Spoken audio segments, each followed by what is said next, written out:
Do you feel you need a little bit of direction in your life and business?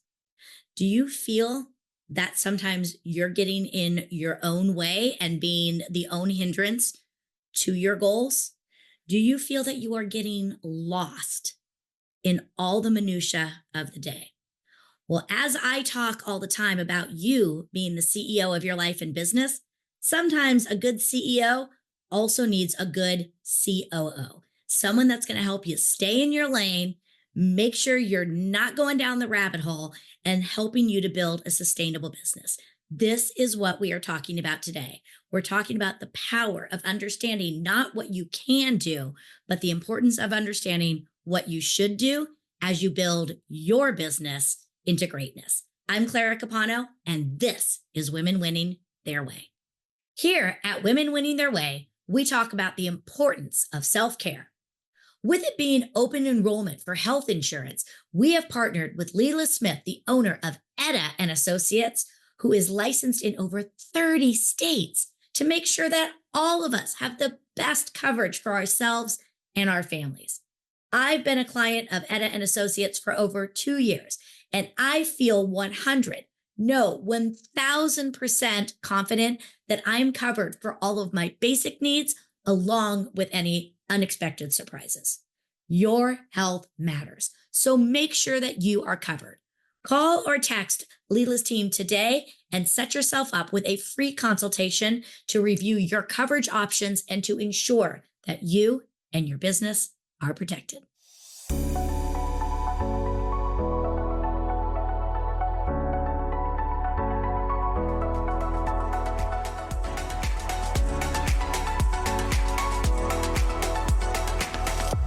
Well, we are here for another fantastic episode of Women Winning Their Way. And I have one of my dear friends and colleagues, Nicole Bernardo, here. So, Nicole, welcome to the show. Thank you, Clara. I'm very happy to be here. So you and I met a couple of years back. We were in a networking group together, and I was always so impressed. And then we have a mutual friend that, really brought us together. And I wanted to have you on the show because not only for your personal story, but you are helping so many women in business, including myself, take our business to the next level. But to kick us off, why don't you just briefly introduce yourself and tell us a little bit about who you are? Absolutely. So my name is Nicole Bernardo, and I am the owner of Cornerstone Virtual Partners. I provide fractional operations management to startup businesses and businesses that want to grow and scale by providing them with a solid foundation for processes and procedures so that they can be in front of their ideal clients and doing what they do best. Yeah. I take care of all of the background project management and help them achieve their goals so that they can be in their zone of genius. And that's where they're making money, right? Is in front of their customers, not handling all the crazy processes. So, and I want to dive into that a little bit more after we kind of get our conversation going, because this whole fractional thing is taking the world by storm, and I love it. I know fractional HR professionals, and I think, when we talk about women-run businesses, and so many of the people following the show are entrepreneurs, small business owners, it's something that we really need to embrace and lean into. But before we do that, to get us kicked off, the title of the show is Women Winning Their Way. When you hear that, what does that mean to you? So when I hear women winning their way, I think about resilience and empowerment and authenticity. It's about women who want to step into their true selves and owning their strengths and defining success on their own terms, right? So for me, seeing women shatter the molds and expectations that have been placed on them or on us, instead building their path with purpose and passion. It's you got to be very courageous, tenacious, resilient, and you have to persevere through the whole thing. And we all know that entrepreneurship is a roller coaster ride, and it's full of twists and turns, but you just got to hold on. Exactly. So usually when people tell me, and they use words just like you did, courageous, tenacious, resilient, shattering the mold, generally the ones who use those words are the ones who have done it themselves. So tell us a little bit about, your journey on this roller coaster. What brought you to entrepreneurship? So I was working in corporate and I hit the glass ceiling. I was trying to grow within the organization, but my leader wanted me where I was because I was doing a great job making him look great. And I was just not challenged anymore. So I started looking for another job. And in the interim, I connected with one of the reps that I used to work with. And he said, I cannot afford to lose you being the person who supports me in my business. What if I were to hire you full time and pay whatever the new company was going to pay you and you can continue working with me? And I was like, okay. So it was an opportunity of a lifetime. I took it, and that was a little over 4 years ago. And I have pivoted several times since then.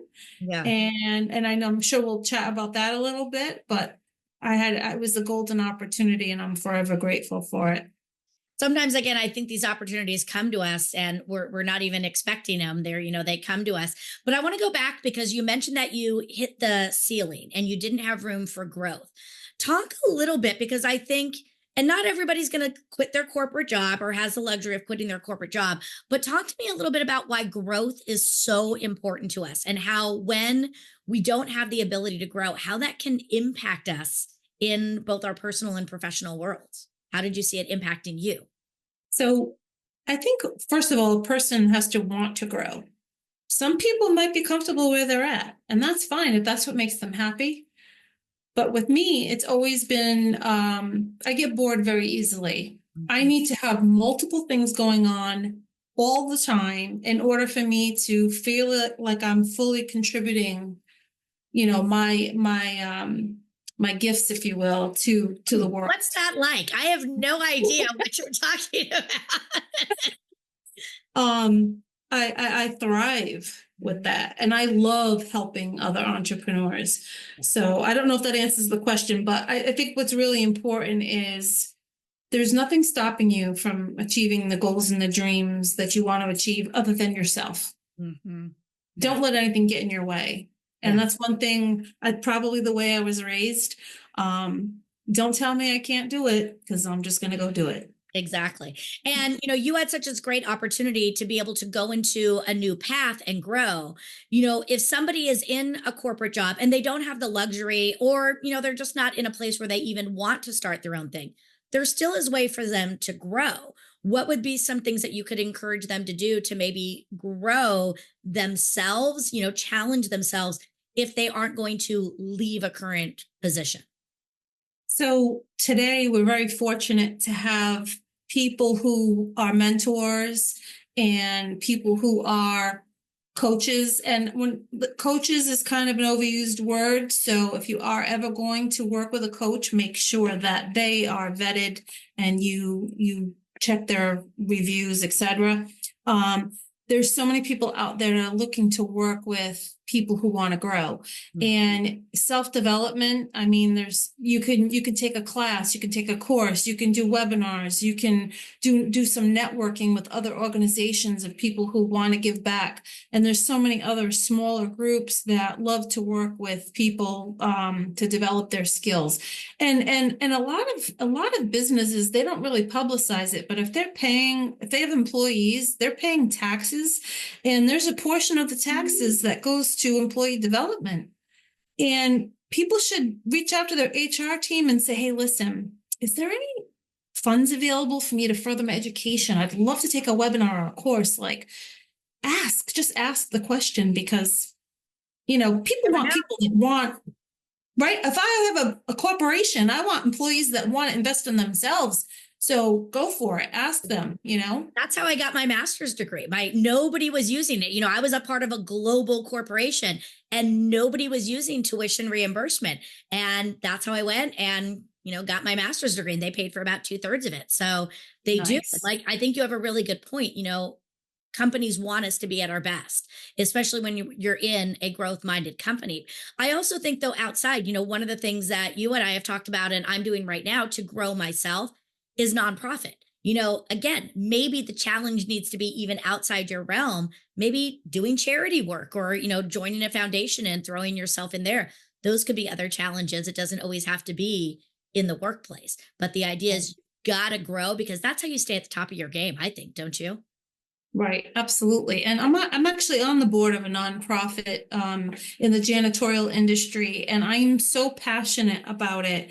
And I love, and part of what that group does is they support other people who are in the same industry with education and networking opportunities. So I think that that's really important. So those organizations are out there. You just have to look for them. Absolutely.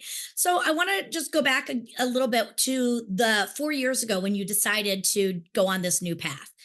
It's wonderful to have the opportunity.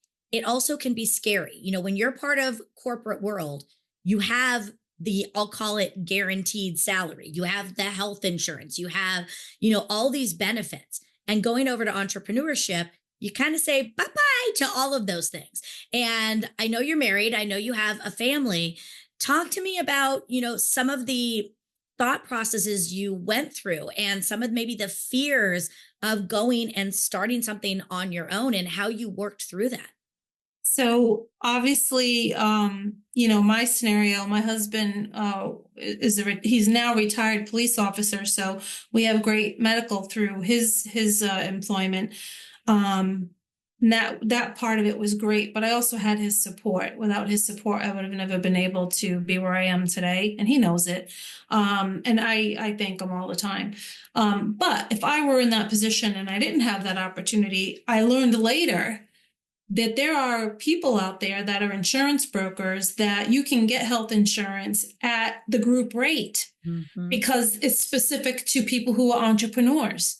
And those people are out there. And that's what is so important as your network. Having a network of people that you can fall back on to fill in those little blanks and things that you don't know about. You learn so much as being an entrepreneur.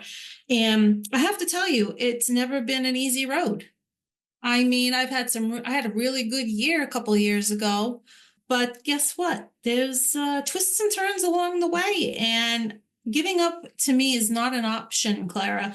And I mean, I lost my big account, and I had no other business, and that was about not less than a year in. And I said, okay. And I lost the account not because of anything I did. It was a corporate decision of where he was repping. But I literally had a little meltdown and I looked up at my calendar and he says, I can pay you through the end of the month. And I was like, okay, I have 2 weeks. I went on LinkedIn and I connected with every single person I knew. And I ended up securing 4 new clients in 2 weeks. I'm not kidding. Wow. Okay. So tell me more about this because this idea that it's never been easy, that's business.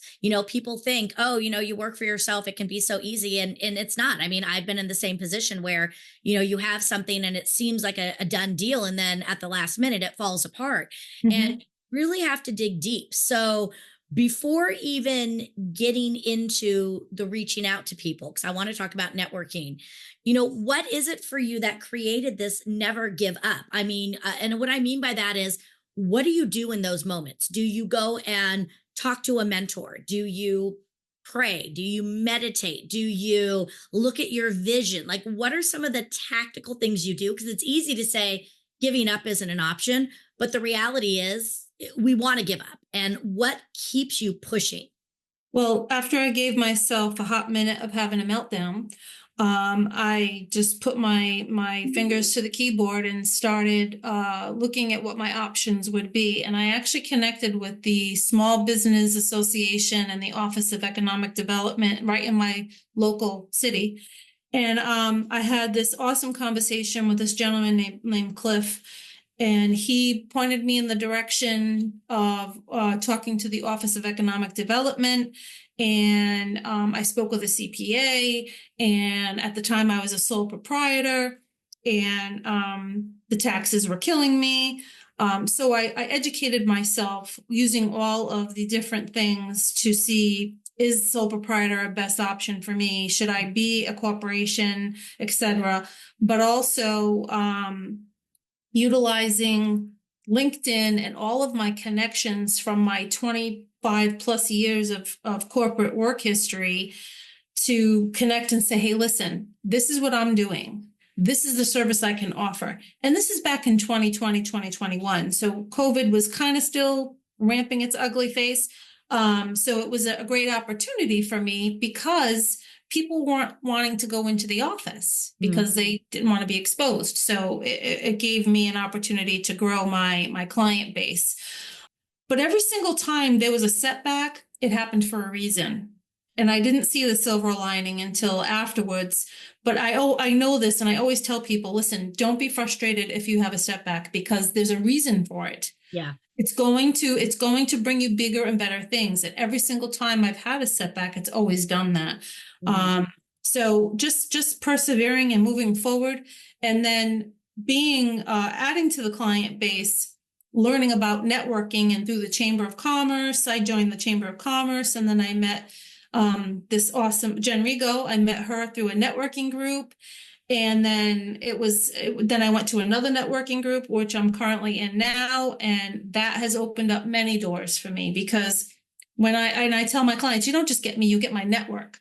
Look, I know my lane. I know where I need to drive. But when it comes to financials, I have somebody for that. When it comes to human resources, I have somebody for that. So growing your network, it's like your support group. It's like your people, your tribe. And that's so valuable.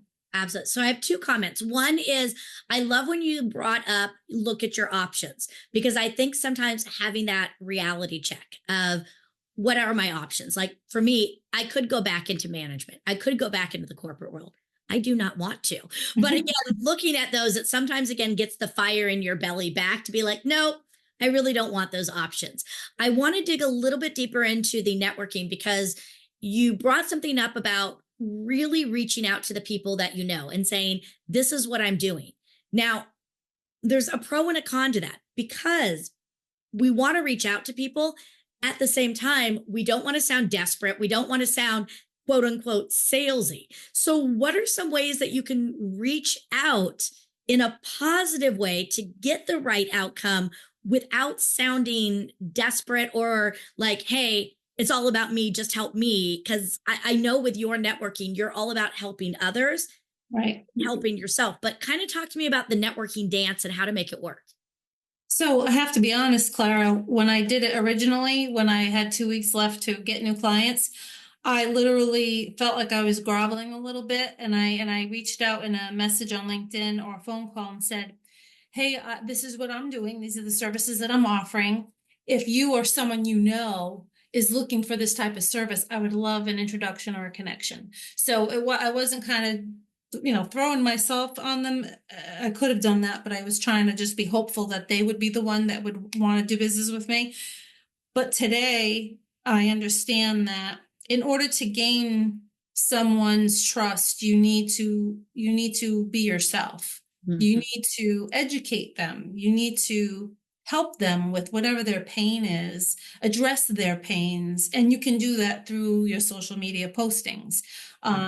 A lot of the content I put out there is educational, and I also ask my clients and do that for my clients as well, teaching them about what it is that you do and why you do it and how it's going to be beneficial to them. Then it's like, oh, I didn't know that someone could do that, or oh, why don't I have somebody do that? Yeah. And really being supportive in that way, addressing the pain points. Like all business owners have pain points. And if you can take away some of that pain, it's worth its weight in gold, because then in actuality, it frees them up to be able to do the things that they want to be doing. Definitely. So I want to talk a little bit about your role as a COO. One of the things that when I speak, I even have a whole talk about, creating the CEO mindset. And regardless of if we're a leader in a regular corporation or company or an independent contractor or whatever, we have to be the CEO of our own lives, meaning we have to, again, make the decisions, take the action. I've also been learning that every CEO needs a really good COO. Again, that director of operations and systems. So tell me a little bit about how you're making this work, because again, you're doing it in a way that is vastly different, because a lot of entrepreneurs need a CEO, a COO rather, But again, they don't have the salary of $150,000 to hire one. So talk to me a little bit about, again, how you're doing this and why this is so beneficial for all of us who are watching this. And as women in business, why we need to look at bringing someone like you and a COO, how it's going to help us in our business. So it actually happened to me, so I can totally speak on it. And that's why I feel like I can resonate with the business owners. I was at a point in my business where I was doing all of the things and I was spending so much time in areas that I should not have been focusing time on. So I was doing all the administrative tasks, I was doing all the social media, I was doing all the marketing, the promoting, all of those things that were important. But I would much rather have been having conversations with prospective clients and or my clients, helping them to grow and scale, etc. When I did an operations plan for myself, I learned I was spending 20 hours a week, literally 20 hours a week. I basically ate 3 meals a day in front of my laptop. 20 hours a week working on things that I shouldn't be or didn't have to be doing. So if you were to take your hourly rate and for grins and giggles, we'll just call it $100 an hour that you make an hour doing the things that bring value to your business. And you calculate that times the 20 hours you're spending on tasks that are not bringing any revenue, that's $2,000 a week. So when you say you can't afford support, well, maybe if you did that operations plan and determined where you're spending your time, it's all in there. The proof's in the pudding, if you will. Mhm. And that's when I realized, okay, it's So time for me to I bring can't some help. afford to hire someone for $500 a month, but I can afford to do it myself at a rate of $8,000 a month. Oh yeah, so like, Yeah. oh my gosh. Mhm. So it was like oh, okay. Oh, I get it now. And I immediately put out an ad on LinkedIn looking for a part-time virtual admin support person. Mhm. And then she ended up coming on because I was freed up from part-time to full-time. And she was with me for about a year. And then soon after, I brought in a full-time employee and then another full-time employee. And it really helped to free me up so that I could be in front of my customers, which is that's where I need to be. I need to be Yeah. in front of my clients And and I think that's the message I really want people to understand. It's not a matter of, can I do these? We're all capable. And again, as women, I think we spent so many years proving our worth, proving I can do this Mm, just as good as anyone else. We've proved it. We know we can do anything. right, Now it's a matter of, let's start doing what we should be doing. right, exactly, exactly. Mhm. Yeah. So talk to me a little bit about, women in business and, identifying this. But if somebody's watching this as an entrepreneur, why is a COO? Like, why do we need a COO? Because we don't So want to be the CEO, but we need a COO. so imagine the wheels on the bus going round and round. You want the wheels on the bus to keep going around and around because once the bus stops, all bets are off and now you're in triage mode. Mhm. So what I typically do is learn about your business and what are the goals for you and your business and how do we achieve those goals? And we break them into little projects. And then we develop standard operating procedures for each of those tasks because it might just be you right now, but eventually you're going to need to have some help. And wouldn't it be nice to have those standard operating procedures in place to be able to say, okay, so here's our library of SOPs and how-to videos. This is what you need to review. We'll see if you have any questions. You want to empower the growth of your business and the team members that are being added to be able to function without you hand-holding them. Yeah. And if you can be freed up from that, that means that you can be in front of your customer, speaking on stage, promoting a book, going to corporate meetings and launching your service or your product. Having a solid foundation for your business is what is imperative for the growth and scaling of your business. So if you don't have a solid foundation, it's gonna obviously it's gonna crack, and then you might miss out on some opportunities. Yeah. But and what I always tell my clients, I myself have set my business up as if I was going to either franchise or die tomorrow, that my husband can either continue the business by hiring somebody, sell the business, or he can liquidate it. But at least I know it could continue going without me. And Yeah. that's how I set it up. And I love that.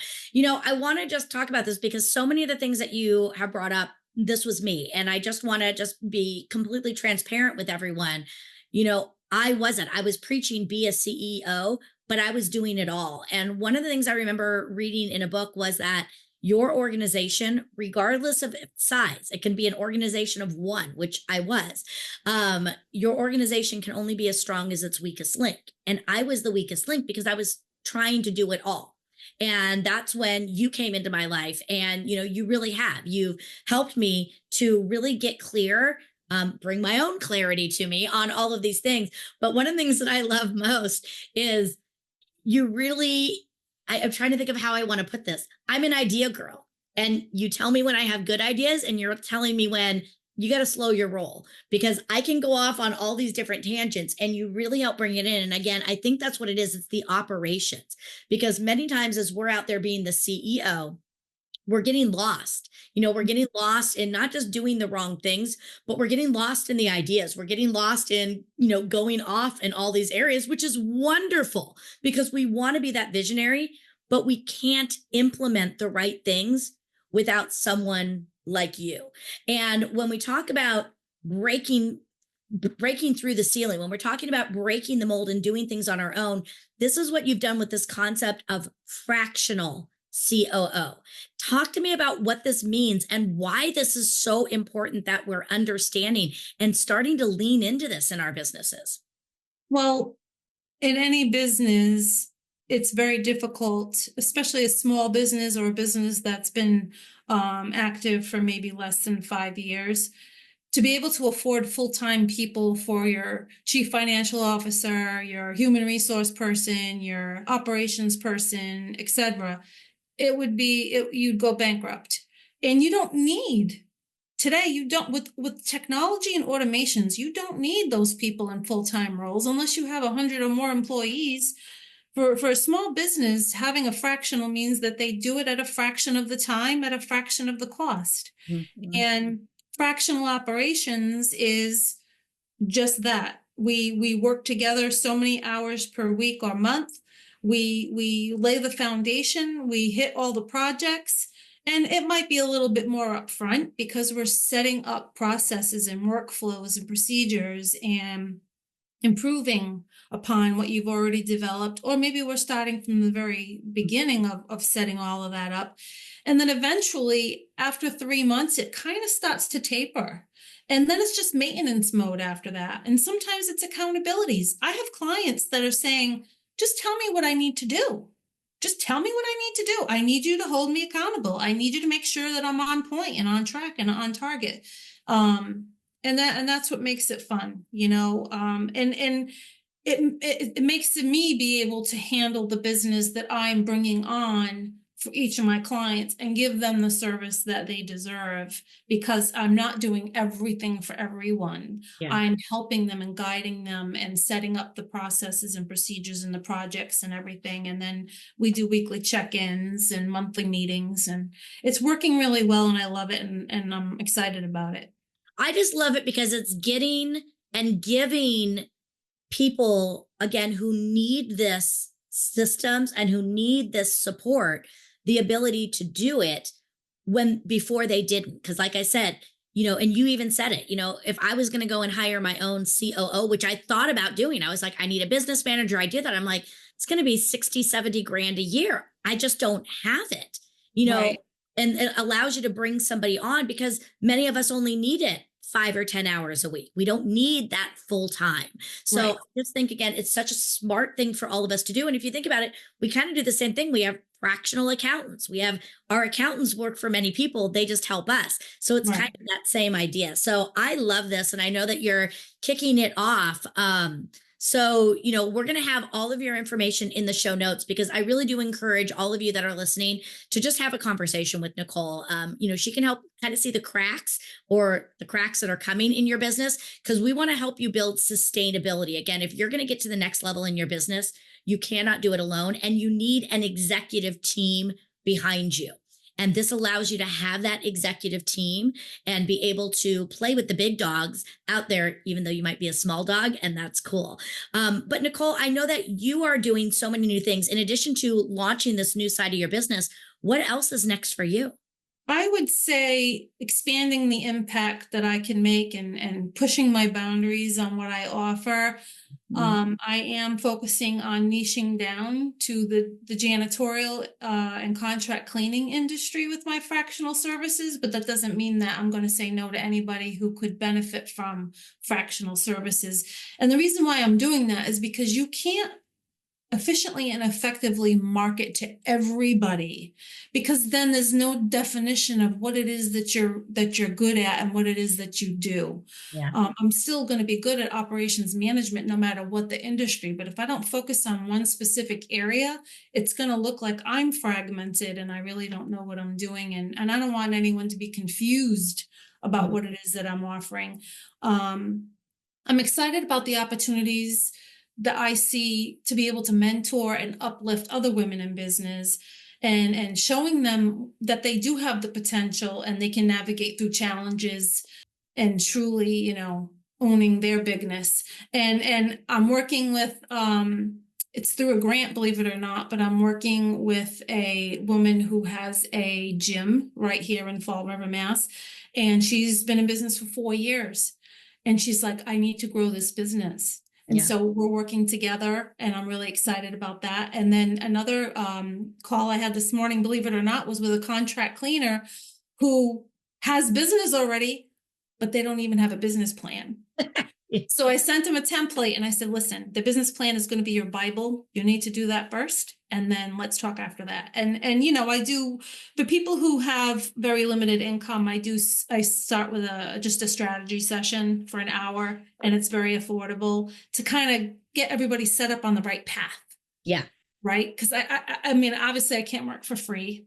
I give a lot away for free, but I can't work for free. But the strategy session is a great stepping stone to get them That's where where they we need. started. And I got so much information and so much clarity from that strategy session that I did decide to hire you and work. And again, we've been working together now for about 6 months and it's just been a game changer. And I know that you're setting me up for success. And I would just like to say, one of the things that I think I admire so much about you is your passion for what you do, is your big heart.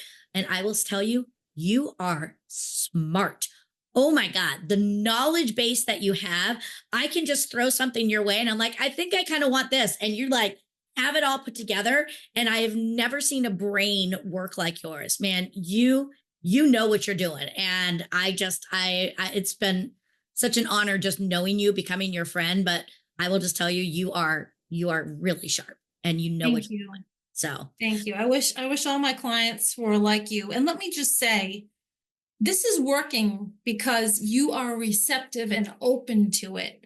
mhm. If to do business and to want to grow your business, you have to be open to it. And sometimes I feel bad when I have to say, well, and I won't say this is terrible or this sucks, because that's just not, I would never say that, but I would say, well, what about this? Mhm. Or what about that? Have Or what you if, thought about this or yeah, have you thought another about this? way?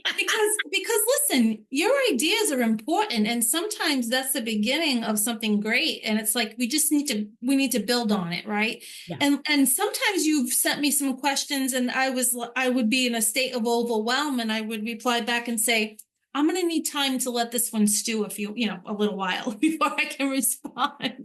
because sometimes you just need some time, but once the gears start going, that's it. Yeah, absolutely.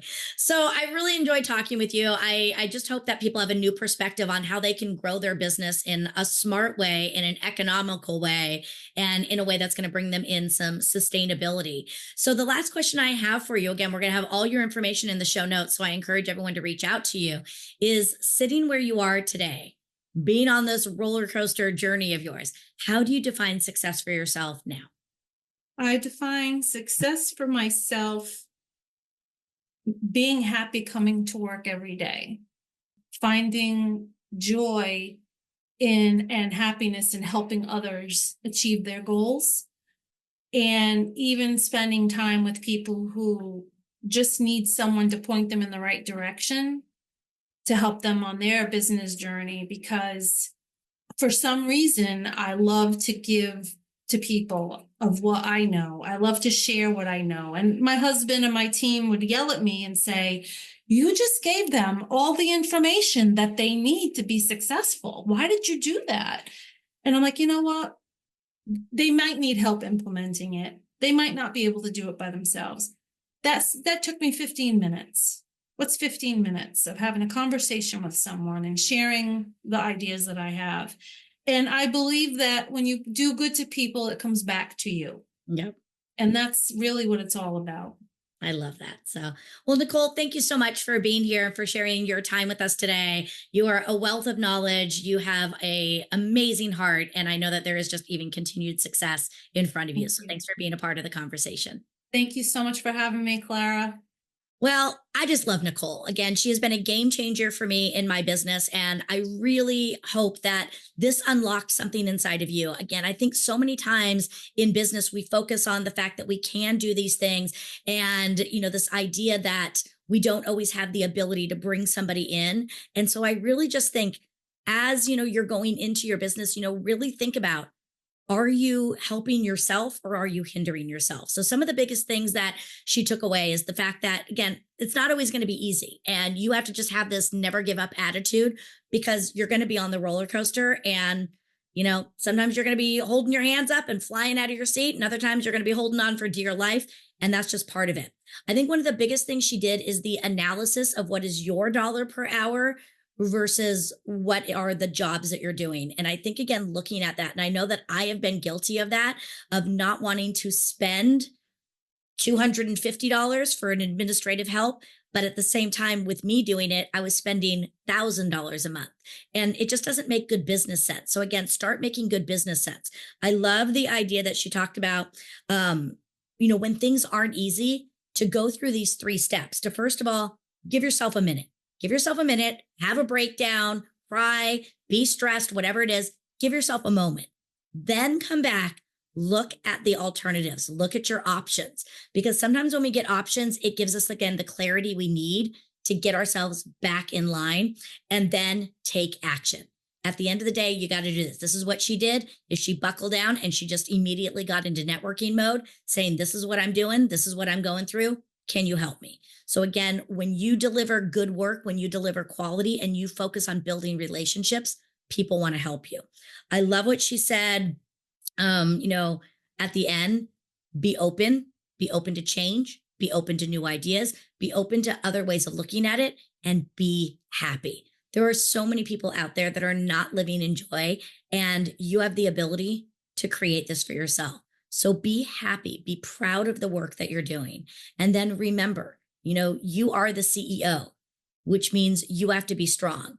And a good CEO also knows when to get out of the way. So maybe it's time for you to look into bringing in somebody to help you on a per hour basis or maybe a quarterly basis, somebody again to help you get to the next level. You don't have to bring in a full-time executive staff. Sometimes just, again, partnering with someone of quality to help you kind of get the clarity you need is all it takes. So I hope that you found a lot of value. I think with so many of us running businesses, we've got to start working smarter and not harder. And that's what today was all about. So I appreciate you being here. Please make sure to like, comment, rate, follow, and share the show so that we can continue to help people on a global level. I'm Clara Capano, and we will see you next time for another session of Women Winning Their Way.